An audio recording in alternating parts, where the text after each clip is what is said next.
Dave, it's Rob Dawson at Sky. Good to see you, pal. Long time no see.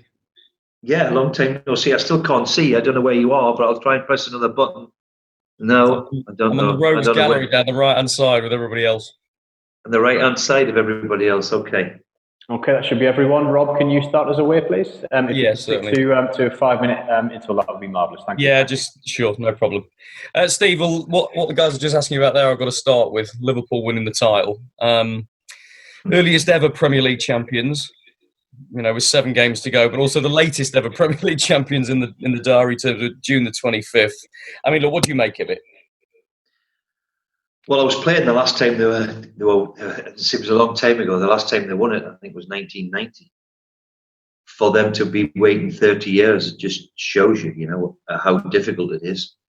But I think we can all say they are worthy champions, and considering after 31 games or whatever, they've dropped 7 points in this Premier League the way it is, and to be 20 odd points clear, you can only congratulate them and say they are worthy champions. And with my connections with Manchester, then it's sometimes difficult to say, but they have been truly fantastic in everything they've done. You mentioned Man United there. I mean, you were part of a dynasty at Manchester United. They won 13 titles in 20 years. Do you expect Liverpool to now create their own dynasty? Can they dominate the Premier League in the way that Manchester United did back then?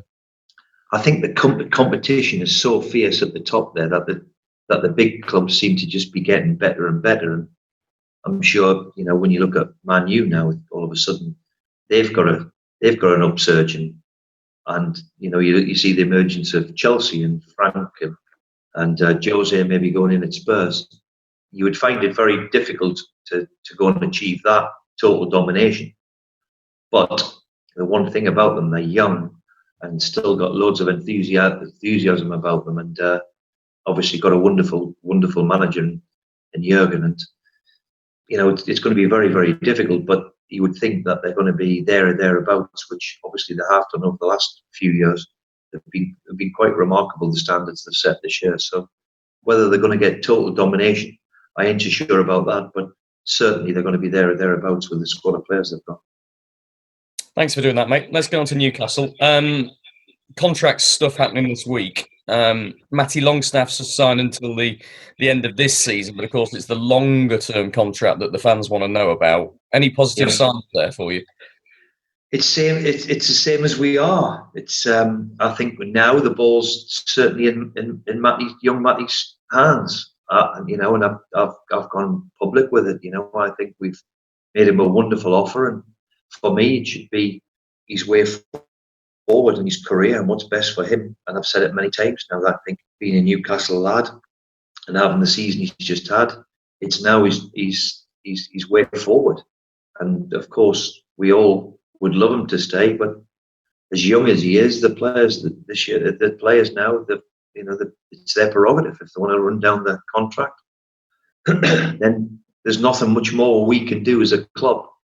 We've done everything we possibly can. The rest is now up to Matty and for him to decide.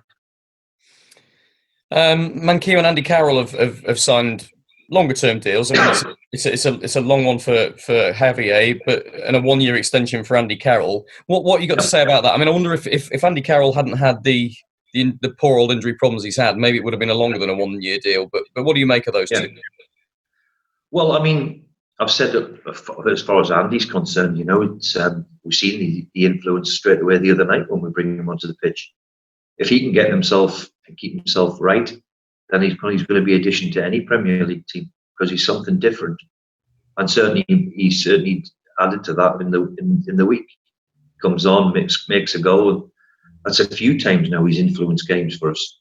So to give him and keep him here, and also in the dressing room, he's not the young Andy Carroll anymore. It's something that people look up to, especially young people like the Longstaffs, and try and aspire to what Andy's achieved. And even for the age of me, the age of him and what the problems he's had, he still knocked me door the other day and wanted to know why he wasn't in the first 11. So, and then I was quietly pleased that he still had that hunger about him, that he still wanted to be Newcastle's number 9. And as for Javier, I'm delighted. He's been terrific since I've walked through the door. He's been consistent. He's done very, very well. He's got huge competition in Yedlin and Emil, but he's grasped the opportunity and played very well. So I'm delighted that he's signed his contract. Good man. 2 more from me, and I'll let the guys crack on. Your form has been superb, Steve, hasn't it? I mean, look, unbeaten in all competitions since the back end of February, which, because of the lockdown, sounds when you've had a 3-month lockdown. No, but that aside, it sounds good though. I like it. It does sound great, doesn't it? It does. But that aside, the form has been excellent, hasn't it? The guys must be absolutely top level in terms of confidence, right? Yeah, I mean, I've been delighted with them, and I think when we changed, it was probably the right moment, because I think we'd obviously lost that little bit of, I don't know, that cutting edge, if you like, or that threat. We seem to have Alan and certainly Almer on playing too deep, which helped the team, of course, but we were becoming less and less of a threat. So to go into that change, the 6 or 7 games has enabled us to be a bit more of a threat going forward, and touch wood as well defensively. We've been rock solid. So long may it continue. It's important that we don't just think that we've just achieved, and just all of a sudden down tools. Let's see if we can get into near around the top 10, and then it would be a truly very good season for everybody. Good man. Last one from me. Win this game and you go to Wembley for a semi-final without any Newcastle fans, and that's typical of their luck, isn't it? That you get to a semi-final and then none of them can be there at Wembley. And even now a quarter-final. Let's be fair, against a great club like Man City, a great team. How great it would have been how great it would have been to be in front of St James's Park on a full St James's Park in the cup tie. It would be terrific.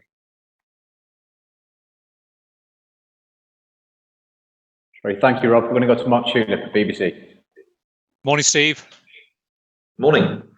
I suppose the fact that you've had practice of 2 games behind closed doors at St James's Park will help you for such an important game, obviously without the fans.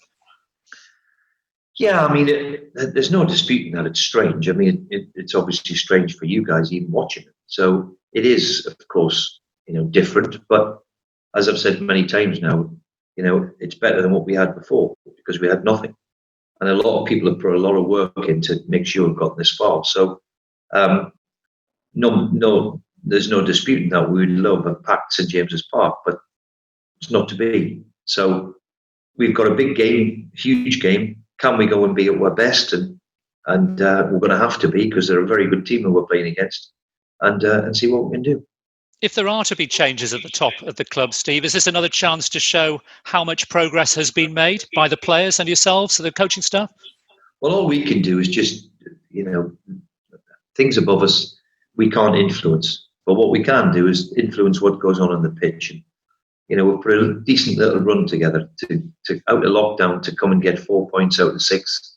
We might even made it 6 out of 6, but a rare defensive lapse, unfortunately, and we've conceded a poor goal. But overall, I've been very, very pleased the way we are. We've got 1 or 2 knocks and niggles and injuries this morning. We'll have to see how few are, but on the quiet, we've done okay. You've drawn at home to Manchester City in front of 52,000. What will their mindset be, do you think, particularly after last night, but also looking ahead to their Champions League quarter-final? Well, I mean, it looks as if they're going to be runners-up in the Premier League, and they're not like that. And the one thing they have been over the years now is serial winners. Whether it's the FA Cup or the League Cup, which they seem to own that one. They're a very, very, very good, very, very good side. And as I said, we'll have to be at our best. And they'll treat the cups, I'm sure, now as something to look forward to. They've got the Champions League, and of course they've got the FA Cup, which they'll, I'm sure, put their attention to. Just a couple of quick ones from me finally. Sam Maxima and Almiron, their pace and energy will be crucial, do you think? Yeah, I mean, it has been, and I think certainly we've benefited from them being higher up the pitch in a different formation we've played. And certainly Alan at the minute looks, he's going to cause a problem for any defence if he stays well. So let's hope it's his big night, a big stage. Let's hope he goes and performs. And finally, if I could just ask a Liverpool question, you obviously knew the young Jordan Henderson. You must be pleased, but were you surprised at just how far he's gone in the game, captaining Liverpool? Well, it just goes to show, he had a wonderful desire at 18. That's why I put him in the team. And to go and, you could argue that he's not the most naturally gifted footballer out there, but by God, he gets the best out of himself. And now to be the captain of Liverpool, captain of England, a Premier League winner, Champions League winner, World Cup winner, Club Championship winner, I can't speak high enough of the lad. I'm delighted of his progress over the last 10 years. It's been a joy to watch. And when you've set somebody on the way, that's one of the good parts of this job, is to see how they mature and how they develop and how they grow and the career they've had. And congratulations to Jordan. He's done fantastically well. Thanks, Steve. Thank you. Thanks, Mark. So I'm Rock at ITV. Hi, Steve. Just a couple from me this morning. First of all, how's the squad looking for Sunday? Particularly, obviously, Hayden and Richie, who had little knocks the other night. Yeah, they've got. We'll see how they are today. It's a big training session today. Yesterday was just a recovery day, so we'll see how they are today. But as I said before the start, we'd kidding ourselves. We didn't think we were going to pick up 1 or 2, 3 or 4 soft tissue injuries. So we'll see how they are and see what we get on the next 24, 48 hours. And the only other thing I wanted to ask, really, obviously, it must be really tough when you're planning to take on a team like Manchester City. Does the mindset slightly change when it's the FA Cup, when you know it is that one-off, when there is that just sort of sense of the possible? Well, I think the mindset has got to be, the same. Whenever you play Man City, you know that you're going to have to be your best. Look, they've got some of the best players in the world performing. And that's what makes them pretty formidable, and especially the way they play. So whether it's the FA Cup, whatever competition it's in, Man City these days are the real deal. So we're going to have to be at our best. We managed to be somewhere close to it against them earlier in the season. Let's hope we can reproduce that and see if we can pull off a shock.